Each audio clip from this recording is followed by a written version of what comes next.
Hello everyone, कैसे हो आप सब लोग। तो हम पढ़ रहे थे क्लास 8 का chapter number 3 coal and petroleum.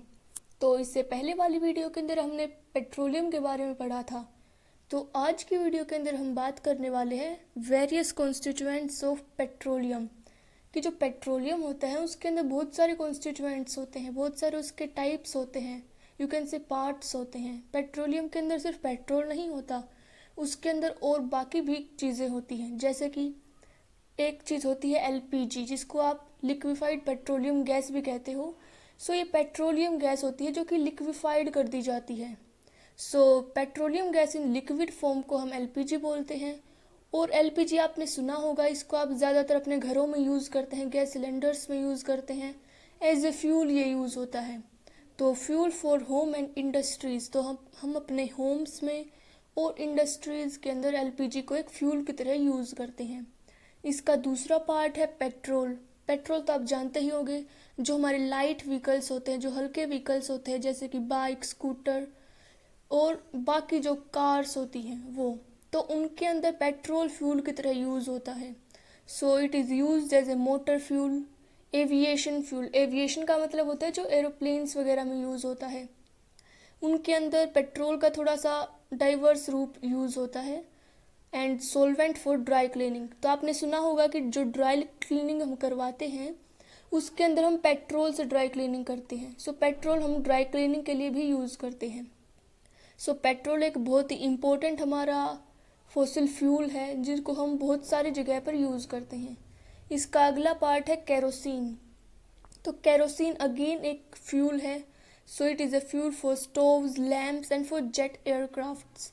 तो ये ज़्यादातर जो है वो फ्यूल्स की तरह यूज़ होता है। जैसे कि हमने बात की थी एलपीजी, पेट्रोल, केरोसिन। अगर हम बात करें डीजल की, तो डीजल भी एक फ्यूल की तरह यूज़ होता है। डीजल को हम जो हैवी व्हीकल्स होते हैं, जैसे कि ट्रक्स, ट्रैक्टर्स होते हैं, जो उनके अंदर एक फ्यूल की तरह यूज़ करते हैं। मतलब जो ट्रैक्टर्स होते हैं वो डीजल के ऊपर काम करते हैं। सो fuel for heavy motor vehicles, electric generators. दूसरे जो इलेक्ट्रिक जनरेटर्स होते हैं वो डीजल की हेल्प से चलते हैं। अगला इसका टाइप है लुब्रिकेटिंग ऑयल। सो लुब्रिकेटिंग ऑयल नाम से पता लग रहा है ये लुब्रिकेशन करता है, मतलब दो मशीन पार्ट्स के अंदर फ्रिक्शन कम करने का काम करता है। हम फ्रिक्शन को लेस करने के लिए, फ्रिक्शन को रिड्यूस करने के लिए हम लुब्रिकेटिंग ऑयल का यूज़ करते हैं। अगला है पैराफिन वैक्स। तो वैक्स है, मतलब इसका कुछ डेली यूजेस में इसका काम होगा, जैसे कि ऑइंटमेंट्स, जैसे कि जो आपकी क्रीम्स वगैरह होती हैं उनमें, कैंडल्स को बनाने में, वेसलीन को बनाने में, इन सारी डेली यूजेस की चीज़ों को बनाने के लिए हम पैराफिन वैक्स का यूज़ करते हैं, जो हम इंडस्ट्रीज़ के अंदर बनाते हैं। सो पैराफिन वैक्स एक बहुत ही इम्पोर्टेंट कंपाउंड है, इसको हम इंडस्ट्रियल पर्पज़ के लिए यूज़ करते हैं। अगला इसका कॉन्स्टिट्यूएंट है बिटुमेन। तो बिटुमेन जैसे कि हमने पढ़ा था, इसका मेन काम है, ये रोड्स बनाने के लिए इसका यूज़ होता है, रोड सरफेसिंग के लिए इसको हम यूज़ करते हैं। इसका दूसरा यूज़ है कि पेंट्स के अंदर हम इस बिटुमेन को ऐड करते हैं और पेंट्स के मैन्युफैक्चर में बिटुमेन का यूज़ होता है। तो ये सारे जो हैं पेट्रोलियम के अलग अलग कॉन्स्टिट्यूएंट्स हैं, उनके अलग अलग यूजेस हैं।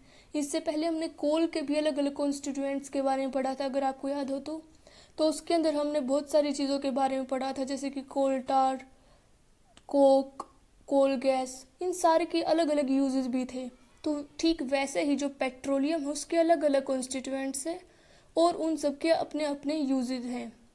तो पेट्रोलियम तो हमने ख़त्म कर लिया। अब बात करते हैं हम अपने नेक्स्ट और लास्ट टॉपिक की, जिसका नाम है नेचुरल गैस। तो जो नेचुरल गैस है वो भी हमारे एक फॉसिल फ्यूल ही है। जैसे कि हमने बात की थी कोल, पेट्रोलियम, तो इनके जैसे ही एक फ्यूल है नेचुरल गैस।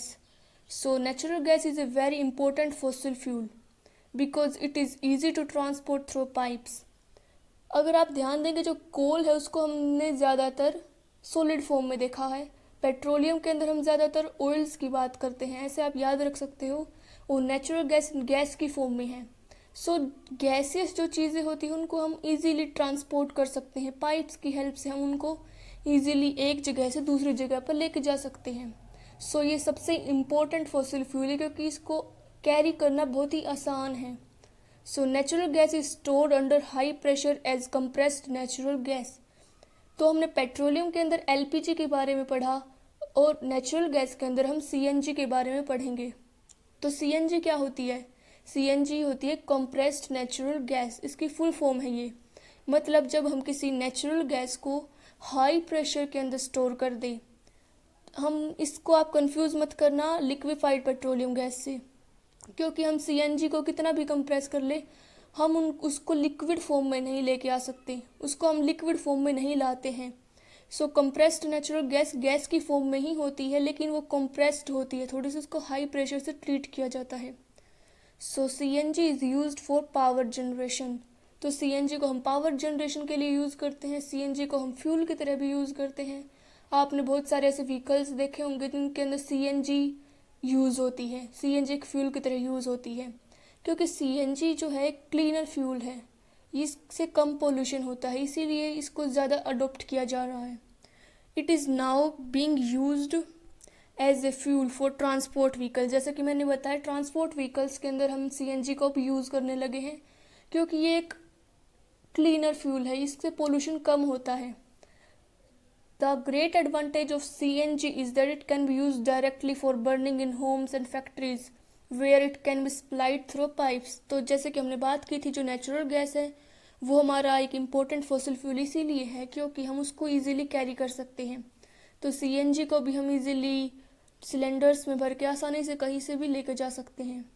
सो सिलेंडर्स में भर के तो हम लेकर जा ही सकते हैं, पाइपलाइन वाले मेथड से भी हम उनको कैरी कर सकते हैं। So such a network of pipelines exist in Vadodara, Gujarat. तो पाइपलाइंस का जो नेटवर्क है वो भी बनने लगा है, मतलब पाइप्स की हेल्प से भी हम सीएनजी को ट्रांसपोर्ट करते हैं। इसका एक एग्जांपल आप दे सकते हो वडोदरा, गुजरात के अंदर, और बाकी पार्ट्स दिल्ली में और भी बाकी जगह पर हम पाइपलाइंस की हेल्प से सीएनजी को कैरी करते हैं, मतलब उसको हम ट्रांसपोर्ट करवाते हैं। So natural gas is now used as a starting material for the manufacture of a number of chemicals and fertilizers। तो जो नेचुरल गैस है उसका सिर्फ एक ही यूज़ नहीं है, फ्यूल की तरह यूज़ नहीं होता, बस उसके इंडस्ट्रियल यूजेस भी हैं। जैसे कि हमने पेट्रोलियम के बारे में पढ़ा था, उसके फ्यूल की तरह भी यूज़ होता है, जैसे कि एलपीजी हो गया, डीजल, केरोसिन हो गया, पेट्रोल हो गया। लेकिन उसके बाकी इंडस्ट्रियल यूजेस भी थे, जैसे कि पैराफिन वैक्स जो था, ल्यूब्रिकेटिंग ऑयल जो था। तो मतलब फ्यूल की तरह भी हम यूज़ कर सकते हैं और इंडस्ट्रीज़ के अंदर हम अपने कुछ चीज़ों को बनाने के लिए भी हम उनको यूज़ कर सकते हैं। तो इसी तरह नेचुरल गैस का भी है, सीएनजी को हम फ्यूल की तरह यूज़ करते हैं, लेकिन कुछ नेचुरल गैस को हम केमिकल्स, फर्टिलाइज़र्स को बनाने में भी यूज़ करते हैं, मतलब इसका भी एक इंडस्ट्रियल यूज़ है।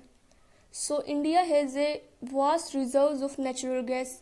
इन our country natural gas has been found in. तो इंडिया के अंदर बहुत सारी जगह पे हम नेचुरल गैस को माइन कर सकते हैं, जैसे कि त्रिपुरा, राजस्थान, महाराष्ट्र एंड कृष्णा गोदावरी डेल्टा। तो इन सारी जगह पर हम नेचुरल गैस को फाउंड कर सकते हैं, हमें बहुत सारी जगह पर नेचुरल गैस मिल सकती है। So can coal, petroleum and natural gas can be prepared in laboratory from dead organisms. तो यहाँ पे जो बूझो है वो पूछ रहा है कि जो कोल, पेट्रोलियम और नेचुरल गैस है, हमने उनकी बात की थी कि वे डेड ऑर्गेनिज्म से बनते हैं। अगर आप उसकी फॉर्मेशन याद हो तो वे डेड ऑर्गेनिज्म से बनते हैं। जब वे अर्थ के अंदर चले जाते हैं तो हाई प्रेशर और हाई टेम्परेचर के कारण वे कंप्रेस्ड हो जाते हैं और उसकी मदद से वे फ्यूल्स में कन्वर्ट हो जाते हैं।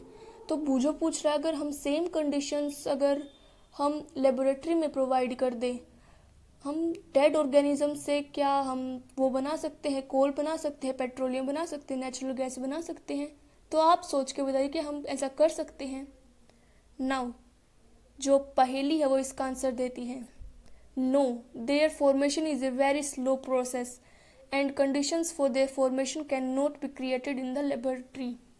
तो आपको अगर याद होगा उनकी फॉर्मेशन में, तो उसके अंदर हमने एक टाइम का बड़ा फैक्टर बताया था। मैंने बताया था कि वो जो हैं अर्थ के अंदर जाके वो बहुत टाइम लगाते हैं, मिलियंस ऑफ ईयर्स में बनते हैं वे। डेड ऑर्गेनिज्म से हम उनको प्रेशर प्रोवाइड कर देंगे, कुछ हद तक हम लेबोरेटरी में उनकी कंडीशंस प्रोवाइड कर सकते हैं, लेकिन हम ज़्यादा कंडीशंस प्रोवाइड नहीं कर सकते। पहला फैक्टर तो यही हो गया कि हम कंडीशंस इतनी ज़्यादा प्रोवाइड नहीं कर सकते, कोशिश भी करें तो उतनी ज़्यादा नहीं हो सकती। जितना प्रेशर हमारी अर्थ के अंदर होता है में भी उतना नहीं हो सकता। तो बहुत सारी ऐसी चीज़ें हैं। और दूसरा ये है कि अगर हम कोल, पेट्रोलियम और नेचुरल गैस की फॉर्मेशन की बात करें तो उस प्रोसेस को बहुत साल लगते हैं, मिलियंस ऑफ ईयर्स में बनती है, बहुत स्लो प्रोसेस है और हम इतना वेट नहीं कर सकते। लेबोरेटरी में हम मिलियंस ऑफ ईयर्स तो नहीं लगा सकते कि कोल, पेट्रोलियम, नेचुरल गैस कब बनेंगे, फॉसिल फ्यूल्स कब बनेंगे। तो इसीलिए तो हम कहते हैं कि जो हमारे फॉसिल फ्यूल्स हैं वे इनएग्जॉस्टिबल नेचुरल रिसोर्सेज हैं, मतलब वे लिमिटेड अमाउंट में हमारी अर्थ पे प्रेजेंट होते हैं। तो हमें उनको बिल्कुल केयरफुल तरीके से उनको देख के उनका यूज़ करना चाहिए ताकि हमारी फ्यूचर वाली जनरेशन्स के लिए भी कुछ सेव हो सके। तो अब बात करते हैं अपने लास्ट टॉपिक की, some natural resources are limited, जो हमने अभी भी बात की थी कि नेचुरल रिसोर्सेज लिमिटेड होते हैं। So you have studied in the beginning of the chapter that some natural resources are exhaustible like fossil fuels, forest, minerals.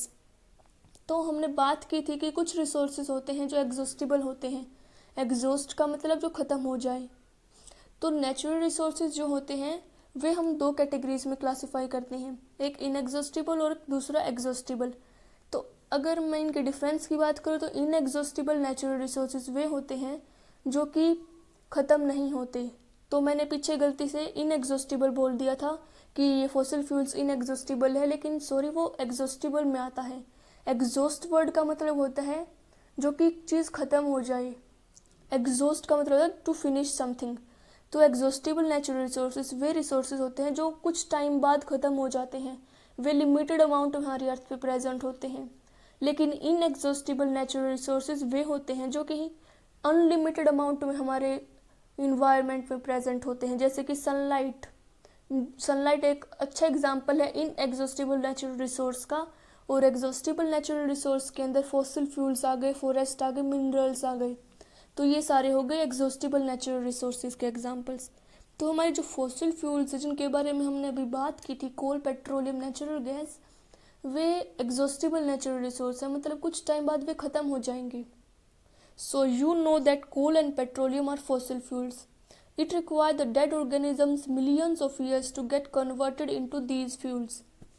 तो हमारे जो फॉसिल फ्यूल्स हैं मैंने अभी बात की थी वे डेड ऑर्गेनिज्म से बनते हैं, मिलियंस ऑफ ईयर्स लगते हैं उनकी फॉर्मेशन में। तो ये बहुत ज़्यादा स्लो प्रोसेस है। On the other hand the known reserves of this will last only a few 100 years. और जो हमारे अर्थ पे जितने इनके रिजर्व्स अभी बचे हुए हैं जिनको हम बोल रहे कि लिमिटेड अमाउंट में प्रेजेंट है, वो सिर्फ 100 साल से भी कम समय तक हमारे पास रहेंगे। मतलब वे उतने ही अमाउंट हमारी अर्थ पे प्रेजेंट है, वे 100 साल के बाद ख़त्म हो जाएंगे। 100 साल से भी कम टाइम में वे ख़त्म हो जाएंगे। तो इसीलिए हमें बिल्कुल ध्यान से उनको स्टोर करके रखना चाहिए, मतलब उनका प्रॉपर यूज़ हमें आना चाहिए, उनके सस्टेनेबल यूज़ हमें आना चाहिए। Moreover burning of these fuels is a major cause of air pollution. ये तो आप जानते ही होंगे, जब हम कोल, पेट्रोलियम और बाकी फॉसिल फ्यूल्स को जब हम जलाते हैं तो वो एयर पोल्यूशन कॉज करते हैं। बहुत सारे क्लीनर फ्यूल्स भी होते हैं जैसे कि एलपीजी, सीएनजी। लेकिन अगर हम बात करें, अगर हम कोल को जलाएंगे तो कोल एक बाई प्रोडक्ट के रूप में CO2 रिलीज़ करेगा। और CO2 आपको पता है हमारी इन्वायरमेंट के लिए बहुत ही ज़्यादा खतरनाक चीज़ है, वो ग्लोबल वार्मिंग कॉज करती है। तो जब हम फॉसिल फ्यूल्स को जलाते हैं तो वो हमारे इन्वायरमेंट के लिए भी खतरा होते हैं, वो एयर पोल्यूशन कॉज करती हैं। Their use is also linked to global warming. It is therefore necessary we use these fuels only when absolutely necessary. तो ये ज़रूरी होता है कि जब हमें एब्सोल्यूट नीड हो किसी चीज़ की, जब हमें बिल्कुल चाहिए है कि हमें इन फॉसिल फ्यूल्स का यूज़ करना चाहिए, एब्सोल्यूट कंडीशंस के अंदर ही हमें फॉसिल फ्यूल्स को यूज़ करना चाहिए, इनको कंज्यूम करना चाहिए। जब हमें इनकी नीड ना हो हमें उनकी यूज़ ना करनी चाहिए। जैसे कि अगर हम एग्ज़ाम्पल की बात करें तो जो हमारी पेट्रोल है वो भी एक फॉसिल फ्यूल है और वो लाइट व्हीकल्स होते हैं उनको चलाने में हमारी हेल्प करता है।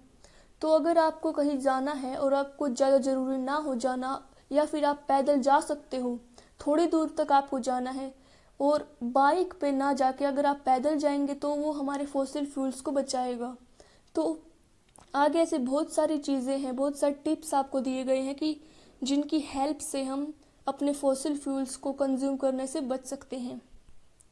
So this will result in a better environment, smaller risk of global warming and their availability for longer period of time। तो ये इनका वो है फ़ायदा है कि क्या क्या इनके फ़ायदे हो सकते हैं कि हमारा एक तो इन्वायरमेंट बच जाएगा, कि जब हम फॉसिल फ्यूल्स को जलाते हैं तो CO2 रिलीज़ होती है और बाकी हार्मफुल गैसेस भी रिलीज़ होती हैं। तो अगर हम इनका यूज़ कम कर देंगे तो हमारे इन्वायरमेंट के लिए अच्छा है। दूसरा है कि ग्लोबल वार्मिंग भी बच जाएगी, जैसे कि मैंने CO2 का एग्जांपल बताया था कि CO2 हमारे एटमॉस्फेयर के लिए ख़तरनाक है, वो ग्लोबल वार्मिंग कोज करती है। तीसरी है their availability for longer period of time, उनकी टाइम लिमिट भी बढ़ जाएगी। अगर हम उनको कम कम यूज़ करेंगे, देख के यूज़ करेंगे, तो हम ज़्यादा टाइम तक उनको अपने पास स्टोर रख सकते हो। तो ये बहुत सारे यूजेस हैं, बहुत सारे हमारे बेनिफिट्स है कि हमें सस्टेनेबल यूज़ क्यों करना चाहिए इनका। In India petroleum conservation research association, PCRA की फुल फॉर्म आपसे पूछी जा सकती है। PCRA की फुल फॉर्म होती है पेट्रोलियम कंजर्वेशन रिसर्च एसोसिएशन, मतलब जो पेट्रोलियम के कंजर्वेशन में ध्यान दे। So it advises people how to save petrol diesel while driving, कि पेट्रोल डीजल और हमारे जो फ्यूल्स हैं जो हम ट्रांसपोर्ट करते हैं वक्त यूज़ करते हैं, उनको हम कैसे बचा सकते हैं। सो ये बहुत सारी टिप्स दी गई है, जैसे कि drive at a constant moderate speed as far as possible, हमें जब हम ड्राइव कर रहे हैं तो हम नॉर्मल स्पीड रखें, एकदम मॉडरेट स्पीड रखें, मतलब एवरेज एक यूनिफॉर्म स्पीड रखें। आप कह सकते हैं यूनिफॉर्म स्पीड पे अगर हम चलाएंगे, ड्राइव करेंगे, कांस्टेंट रेट पे चलाएंगे तो हमारे फ्यूल जो है कम जलेगा। दूसरा है switch off the engine at traffic lights और at a place when you have to wait. तो कई बार होता है कि जब लोगों को वेट करना होता है तो वे अपना इंजन खुला छोड़ देते हैं, वे अपना इंजन चला के छोड़ देते हैं। तो अगर आप खड़े हो और अगर आपका इंजन चल रहा है तो आप उसको बंद कर दो। जब आपको ना चलना, जब आपको ड्राइव ना करना हो तो आप उनको बंद कर सकते हो, अपने इंजन को स्टॉप कर सकते हो। जैसे कि जब हम ट्रैफिक लाइट्स का वेट करते हैं, जब अगर ट्रैफिक व्हीकल्स हो, बहुत सारे हो, अगर व्हीकल्स आपके आसपास हो, मतलब जब आपको चलने में दिक्कत हो तो आप एक जगह पर जब वेट करते हो, तो मतलब कुल मिला के बात ये है कि जब आपको कहीं पे वेट करना हो वहाँ पे आप उनको बंद रख सकते हो, अपने इंजन को स्टॉप कर सकते हो। नेक्स्ट है ensure correct tyre pressure, tyre pressure को भी हमें करेक्ट रखना चाहिए, उनको एकदम ठीक रखना चाहिए अपने टायर प्रेशर को। नेक्स्ट है ensure regular maintenance of the vehicle, अपने व्हीकल की रेगुलर मेंटेनेंस भी ज़रूरी होती है। तो ये बहुत सारे हमारे टिप्स है जिनको आप ध्यान रख सकते हो। इसके अलावा बाकी अगर हम बात करें अपने बाकी नेचुरल रिसोर्सेस, इसके अलावा भी नेचुरल रिसोर्सेज हमारे पास होते हैं, जैसे कि हमें वाटर को अच्छे से देख के यूज़ करना चाहिए, वाटर कंजर्वेशन हमारे लिए ज़रूरी है। और अगर हम मैन मेड रिसोर्सेज की बात करें जैसे कि इलेक्ट्रिसिटी, तो हमें इन बाकी नेचुरल रिसोर्सेज और मैन मेड रिसोर्सेज को भी कंजर्व करना चाहिए, ना कि सिर्फ फॉसिल फ्यूल्स को। फॉसिल फ्यूल्स पे तो ध्यान देना ही है, बाकी रिसोर्सेज पे भी ध्यान देना है। ये हमारे लिए, हमारे इन्वायरमेंट के लिए, हमारी फ्यूचर जनरेशन्स के लिए, सब के लिए एक अच्छी चीज़ होगी। तो ये चैप्टर में यही पढ़ा था हमने, कोल एंड पेट्रोलियम के बारे में पढ़ा, इसके अलावा हमने नेचुरल गैस के बारे में पढ़ा। तो ये हमारा चैप्टर ख़त्म हो चुका है। तो अगर आपको इस चैप्टर से रिलेटेड कोई भी क्वेश्चन हो तो आप कमेंट सेक्शन में क्वेश्चन पूछ सकते हो। और आज के लिए बस इतना ही। अगर आपको वीडियो पसंद आई हो तो वीडियो को लाइक, शेयर और कमेंट ज़रूर करें और चैनल को भी सब्सक्राइब